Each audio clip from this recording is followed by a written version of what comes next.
আমার ছেলেটা এক্ষুনি রাস্তায় পড়ে যাবে না হলে। ছেলে? সে আবার কখন উঠলো? আরে এই তো আমার পেটে। পেটে? হ্যাঁ এই তো দেখুন না।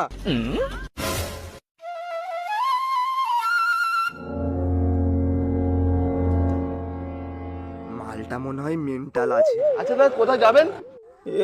এই সামনে কারখানায় যাব।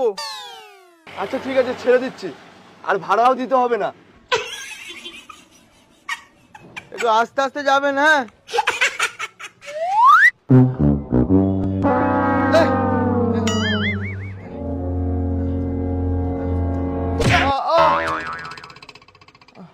আবার লাথিও মারে।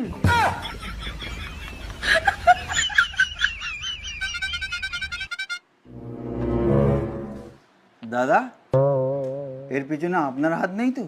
এই চুপ কর, অত খারাপ ক্যারেক্টার আমার নয়। হ্যাঁ জানি। হ্যাঁ কে করলো? আরে আমার বউ। বউ? হ্যাঁ কি দিয়ে করলো? আরে রাত্রেবেলা আমার বউ ধোয়া চেয়ে শুলো, আর সকালবেলা উঠে দেখি আমি প্রেগনেন্ট। হ্যাঁ কিরে টিফিন টাইম হয়ে গেছে, বিরিয়ানি আনবো? আরে ও বাবু দেখুন না, সাবি প্রেগনেন্ট হয়ে গেছে। আরে এ তো খুশির খবর, মিষ্টি নিয়া। কি বললি? প্রেগনেন্ট হয়ে গেছে। এখানে ছাবলামি মারানো হচ্ছে। তা আপনার যদি না বিশ্বাস হয় আপনি এসে দেখে যান। কি বলে? তো মহা মুশকিল ভাই।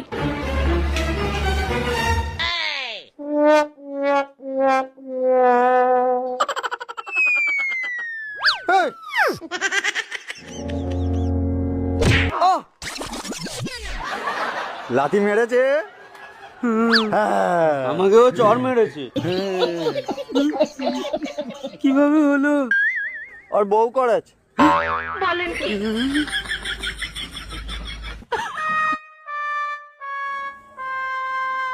চিন্তা ভাবনা তো অনেক হলো, কাজটা কি হবে না হবে না। কাজের কথা ছাড়ুন,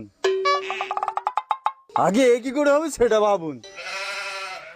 আরে সে ডেলিভারি যখন হবে হবে, সে অপারেশন করিয়ে দেব।